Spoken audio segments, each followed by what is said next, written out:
My name's Jo Wright, and I'm here for Devolution, for Devlog, and I'm with Connor and I'm with Ellen from LN, and we just had a few technological issues. And in a minute, come ahead, and it down. Yeah, the brain that the operation is in. It's down there. Yeah, thank you so much for joining me and for your patience with me. We can all hear each other or see each other, can't we? We can. So, there's like a million things that I wanted to talk to you about. The first one I'm going to do is say, please, can you tell me about LN? Can you describe yourselves for me, please? Which is my job, but you're going to do it better. I know you are. Yeah, so LN is a pagan Viking metal band. We take inspiration from folklore, from Norse mythology, from personal spiritual experience, and we create songs and a whole stage show around it. And the beautiful songs as well. Oh, thank you. Yeah, we do our best. Oh, your voice is amazing. It's just, thank you. It's just absolutely gorgeous. So how do you kind of start a pagan Viking metal band? You know, is it something you always wanted to do, or do you sort of like slide into it? So me and Connor, we've known each other for many years now, and we've always been around sort of the local music scene. We did a lot of busking, and Connor's been in cover bands, I've been in cover bands. And during lockdown, I wanted to rebrand. I'd been, like I say, in sort of typical cover bands. I tried being in like an indie band, which didn't work for me. Yeah. And I wanted to do something heavy. I wanted to do something different that I was really interested in. And Connor used to do reenactments, and I love history, and so we started talking, and I was looking for a band at the time that wanted to do original things, and we got in touch with each other, and we had a chat about what we would want to do, and it just sort of aligned perfectly. We both were saying that we wanted to do something theatrical that blended history with metal and folk, and just to create something a little bit weird, and that's what we've done. It's just amazing, and straight away you guys stand out, don't you? You know, in an absolute sea of so many bands, you have your selling point straight away. Yeah, for sure. It's definitely a niche, which in the beginning was difficult to try and get people on board with, but we had the vision from the get-go, and we knew what we wanted, and we're slowly but surely getting there. Yeah, well done, because you guys kind of one of my new things is oversharing. I'm just going to go ahead and do so. You guys actually weren't particularly on my radar until a couple of months ago, and a mutual friend mentioned you, and I got into you, and then I sort of kept seeing you guys advertised on festivals this year, and then I got an email from Terry at Rock People Management, say your reference, and then Nikki from Devo mentioned, Jo, can you actually interview someone? Everything has aligned. It's LN. So yeah, let's just go back to, you've got a lot of live dates going on this year. Yeah, we do. We've got a lot of festivals this year, which is what we wanted. Last year we played Bloodstock. We did a couple of festivals. We did Breaking Bands. Yeah. Trying to think what else we did last year. Connor, can you remember? Yeah, so we did Winter's End and Rockstock as well. Yeah. And so we knew we wanted more festivals this year. Yeah. And that's what we've got. That's what we've got. We manifested our good festival season this year. So yeah, you manifested. Yeah. So we've got. I want to say Made Stone Acoustic, haven't you? Yeah. So that one just got released the other day. That's been sort of a last minute one, but we're super excited about that. We've not played acoustic in a while, and that's sort of how the band started out, and also how we write most of our tunes. So it's going to be fun being able to play them how they are. Sort of how they start out. It's really weird. Oh, awesome. It's quite weird imagining you guys starting off as acoustic. Yeah, it's not the normal way to do it, but me and Connor both, we do everything acoustic. I mean, we busk acoustically. Of course, yeah, Yeah, exactly. And it's our sort of our happy place. Absolutely. so we whether I write a song on guitar or piano, and then I normally send it to Connor, and Connor will make it into a metal jam, and then we'll take it to practice and teach everyone what we've written. But it's really exciting to do an acoustic slot at a festival, because you don't always get to do that, and it's something different, and it's something that we can it's another aspect of our show that we can bring to people, which is nice. Yeah, and you are obviously very much a live band. Your image is striking. And also Fenrir, which would be your new single, you wrote as well, with the idea of getting people to join in. For sure. I mean, all of our tunes, we want people to be, sort of in. We want people to be there. We want people to be present, and to be able to bop, or to be able to sing along, or be able to dance along to the tunes. And so, not all of our tunes are danceable. Some of them are very moshable, but we want people to be there and to enjoy them. So Fenrir is one of those ones where it is a little bit of an earworm, and while it is one of our softer songs, it still has another sort of different element to it that we can bring to our show. And it's nice to be able to have the heavy stuff, but also to have some lighter songs that other people might be able to enjoy. So we go with Shield Wall being the heaviest. I would say probably Summon. Okay. Oh yeah, right, yeah. The middle isn't it really? Yeah, so I would say Summon is probably our heaviest, and then probably, I mean, Shield Wall is definitely up there, being one of the heaviest ones, with it being quite screamy all the way through. I think we like to just sort of have heavy parts in songs, and then bring in lighter aspects. I think we like to have the lightness of folk and the danciness, and the jigs of folk, while also having the super heavy riffs and heavy drums and double kicks. And yeah, you've got a lot of influences blending in there, haven't you, as well? Yeah, no one sounds like you guys. No, it sounds like Helen. Oh, that's good. That's good to know. No, I've come across, and so I've heard pretty much everything. I don't care if I never hear any more mathcore again in my life. Yeah.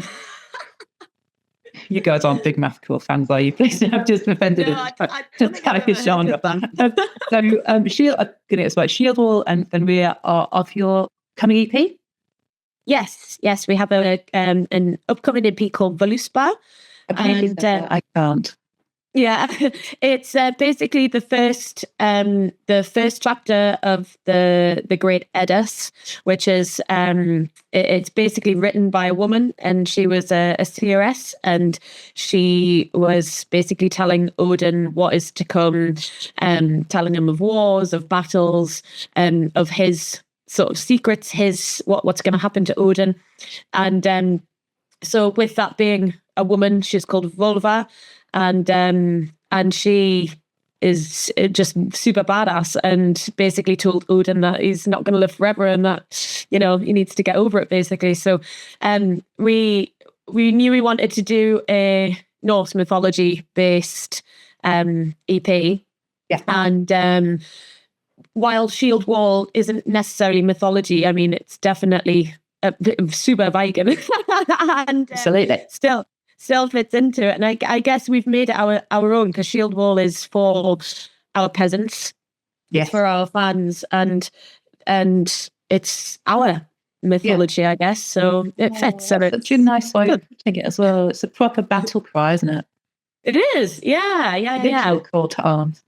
Yeah, for sure. And you mentioned you call your fans peasants, which is cool, because I have this thing about, I always notice when I'm somewhere and you get the lead, the vocalist shouting, "Screaming motherfuckers." And it's so often that now it stands out when someone doesn't. And you're not going to call anyone motherfuckers, are you? No, but I do. I do scream, "Get your fucking hands up" every time. That's my sort of call. That's my call. It normally happens in the first or the second song, and people are waiting for it to happen most of the time. I remember for Bloodstock, you said, "Do as I fucking say." Yeah, because I told people to create a pit, and they were just standing there, and I thought, I'm not having this. Like, you need to listen to me or get out the tent. So I was like, do as you're fucking told, and they did. So Well, yeah, damn it, you have the microphone. You're gonna start. You have the screaming. You have the songs. exactly. Yeah, you're at an LN show. What more do you expect? Where does this? I was going to say, and where does peasants come from? Why peasants? I guess. Well, obviously, with being medieval times, everyone was basically a peasant, weren't they? Because they were super poor, and but also I think it's the character Ellen that I play is she's very strong-willed, and she's very intense, and she likes to take control. And I think it's a way of, while it's a family, and while we want our peasants to feel like a community and I suppose a village, I guess, of people that support each other. It's also about knowing your place, and if you're at an LN show, you do what LN says, and if you don't like it, you don't like it. But you are her peasants, and that's that. I think it's amazing. Do you find it easier to be a character on stage? Does it help you? Yeah, for sure. I mean, when we first started talking about the band initially, like how we wanted it to go and what we wanted it to be, I immediately just knew who my character was, and I'm sure Connor knew who his character was. I guess I think it's easier to step into someone or something. I have insecurities. I am a normal human being, and I worry about things and I stress about things, and I'm not so confident all the time. And LN is a way to be confident. It's a way to be strong and to sort of be who I would really like to be day in, day out. And I guess it enables me to take my frustration out on men as well. So that's nice. That's always a good thing to do. Yeah. And well done you. And thank you on behalf of women everywhere. Truly. Yeah. Sorry, Connor. He's used to it by now. But Connor has his character as well. I'm sure he'll be able to tell you a bit. Yeah, go on, Connor. Tell me about your character. I just keep muting the mic, sorry, in case it's like windy out here. But so my character is more like a warrior type character. And I see myself as like Ellen's like right hand man, or and obviously like I just do what she says, basically. So yeah, I'm pretty used to being told what to do now. Yeah, because the world would be easier if men did as they were told. And I don't want to use this interview to bring up a vendetta, but it's just a fact. So true. I keep telling the lads this. I keep telling them. Just don't bloody listen either. No. Men, listen. And if you listen, who is you're told? I think talking about characters for the rest of the band as well, I think we all see like each other as, I guess, like a little. We see each other as a clan, and I guess Ellen, the character, being the forefront of that clan, and the rest of the band being her sidekicks and the people that she gets to do things for her and to do her bidding, and and it is a family, a super strange, slightly concerning family, but it's definitely a family nonetheless. I like the way you mentioned village as well, because it's an old saying, it takes a village to bring up a child, it takes a village to do this, that, and the other. And that's something we don't really have today. It's not not a sense of community, it's just it takes a lot of different people and skills, and I think whereas shield was your call to arms, then we're and let you just give me the background of the Norse mythology on that. But it was also the idea of being, what's the word I'm looking for? Uplifting and supportive in a time today where it's just got to shit.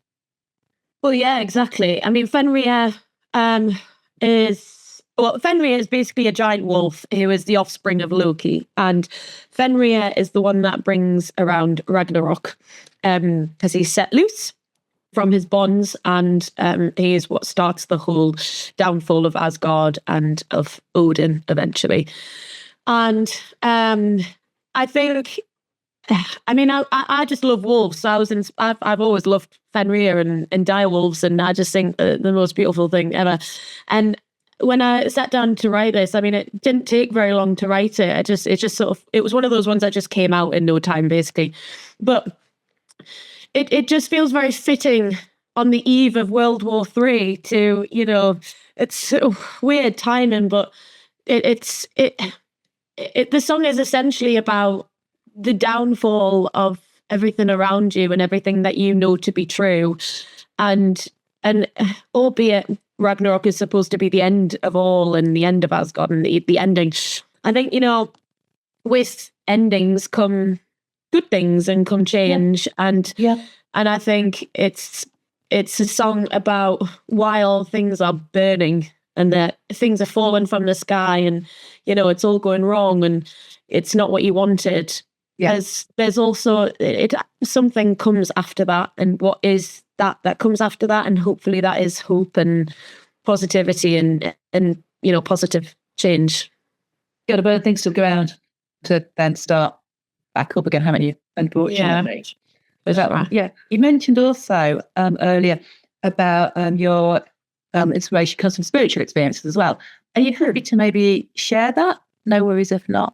Yeah, yeah, absolutely. I'm a bit witchy, and I would describe myself as a spiritual Satanist because I'm not a true Satanist. I do believe in the paranormal. I don't believe in God or the devil or anything like that, but I do believe in aliens. I do believe in ghosts, and I have encountered paranormal things in my life. I have encountered weird situations and seen shadows and heard things and had things fly across the room, and you can't really explain things like that. I love ghost stories, but I had things fly across the room. That is quite.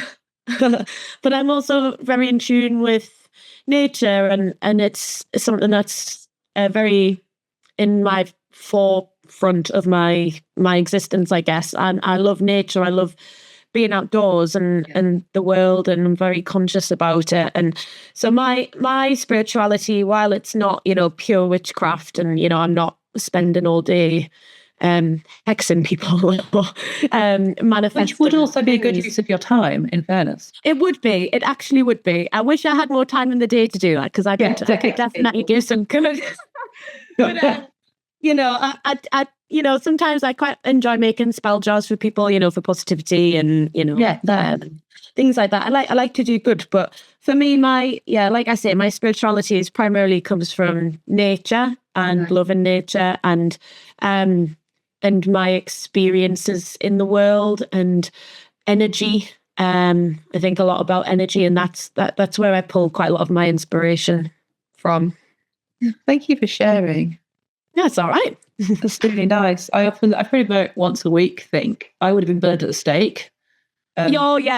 Me too. Once a week, but I sometimes up that. Yeah. Oh no, I definitely would be. I definitely would be. Henry's just sat down. He's just, what's the matter, darling? Like, come on, because you're descended for wolves, aren't you? Say hello. Oh. Maybe it's not. Oh, that's so cute. Right. So I haven't asked you when your EP is going to be out. Do you have a date? Yes, it's the 24th of April, I believe. That's not long. Are you excited for that? Yeah, super excited. We have our London show on the 27th of March, and that's going to be our EP release party down at the Cart and Horses in London. So we'll be playing the full EP there, and we'll also have merch that will be selling, new merch, and also physical copies of the EP. The physical copies will only be there, and they won't be online until the 24th of April. So it's an incentive for people to come along and get first served on our new CDs. There's a massive incentive as well. Yeah. Months before release date to actually have it. For sure. And to be able to listen to it in its entirety is really cool. Oh, I absolutely love getting frame copies of stuff. And Yeah. like, this is such a good song. I can't tell anybody. I can't. Yeah, we do that with music videos. We send newsletters out, and we give our peasants, our loyal peasants who've subscribed, we give them early access to our music videos, and it does make them feel really special, and they really enjoy being able to see it before everyone else. I have to see things. And also, it's part of being in a band now that's how you sort of have to operate, because not only are you a band, you're also a business. Yeah, for sure. Yeah. It's hard. Yeah, especially in this day and age, for sure. Very difficult. And there's just no money in the industry or anything. If you did another, well, I guess you're compelled to do it as well, aren't you? Can you imagine if you weren't Ellen? What would you do? I don't know. I don't know. I have no idea. I would be doing something else. It would be something else a bit weird. It definitely would still be weird, but I don't know. I think it's become so ingrained in us now, I feel, especially like me and Connor. I don't know how Connor feels, but I think I'd be very lost without Ellen. The band and the character is something that just is, it's very, very close to my heart. Very, very close. I absolutely adore it. I don't know. I don't know what I would do without it. What about Connor? Live for it. Yeah.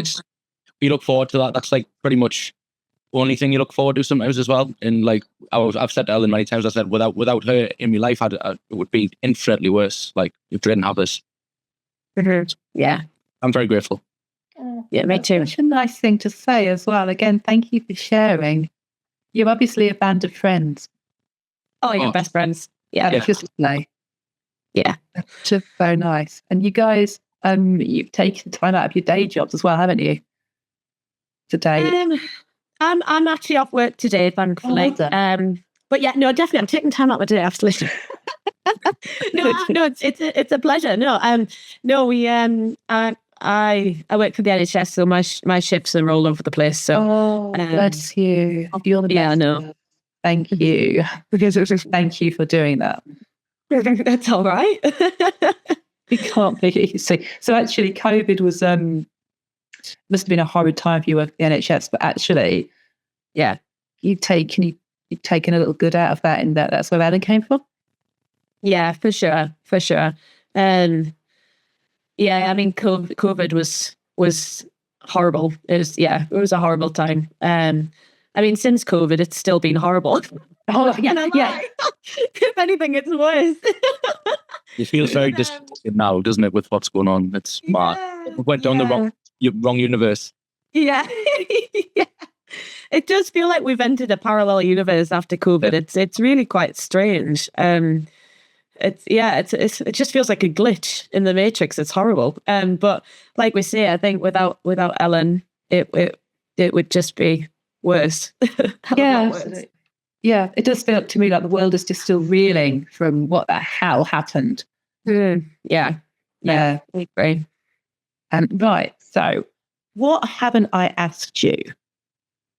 Or what would you like me to ask you? That's always a favour. What would you like me to ask you? But it's also a little bit, because this is recorded, I normally ask that question quite willingly when I'm not recorded, because if I get any random answers. Yeah. Because a lovely Tyler from Molly Carloff, what would you like to ask you? Well, ask me if I've seen a cow being industrially milked. God. And you had the other day. I don't think I can put that in my interview, but yeah, I've not seen that. No, I don't think I've seen that before. I don't think I want to. No, musically or related to Ellen or related to your future plans with the band. Yeah, probably. Yeah, let's stick with Ellen. Yeah. So what's the future hold for Ellen? Gosh, hopefully a lot. Hopefully very positive things. Apart from our EP release, we're gonna plan on getting an album sorted for probably late next year to release that then. We have some obviously very cool shows coming up this year in regards to festival season. We're playing quite a lot of festivals where, pardon me, from when we played Breaking Bands last year, we've been nominated Band of the Weekend. We're now headlining the Saturday this year, so that's super cool. Well, that's amazing. Yeah, it was sick. Yeah, we turned up. We had the best time. It was lovely vibes at that festival. Everyone was so lovely and supportive. And then all of a sudden, I just got this message like, "Oh, you've been voted Band of the Weekend. You're now going to headline next year." We were like, "What? Like, what the hell?" So we've got. Yeah, it's mental. So we've got Breaking Bands, we've got Canal Fest, we've got Wildfire, we've got Firebolt, Made of Stone, Steelhouse. Oh God, have we got anything else? Is there one called Wildwood? Oh yeah, so Wildwood as well, which is like a Renaissance Viking sort of festival. Oh, that's made for you guys. Yeah, it should be good. We're doing 2 slots. I think we're going to do an acoustic session and an electric session, so that should be fun. And then later in the year, we've got 3 dates down in Wales with our friends in Advelion, and we play Swansea, Cardiff and Bristol on the belt. And then we will be organising another Northeast headliner for this year, which we do every year. To bring home, or to bring the ships home, and to have a celebration with our nearest and dearest. But yeah, next year, already planning for next year, bigger shows, and like we say, possible album ready to be released for late next year. So I think it's all very, very positive at the minute. We're very, very excited for what the future has in store for Ellen, and fingers crossed one day we'll be touring the world and supervised all of it. Yeah, that would be the dream. Yeah, that's the dream. That's the dream. Don't want tour bus. I don't want a huge tour bus. I just want a lovely longboat. That's all I want. I think that would just be perfect. Just put out all the seaside down there. Yeah. Yeah. So get all those reads. Right now. Yeah. Longboats, or just travel by longboats. I hope that happens for you. You really are busy. You're going to be so busy, aren't you? There's no wonder you've got no time to hex evil people. Yeah, I know. Yeah, I know. There's quite a few people in our government I'd love to hex at the minute, but we shall save that for another day. Right, I'm going to start the recording. Don't go anywhere. So thank you guys. Thank you so much. Thank you.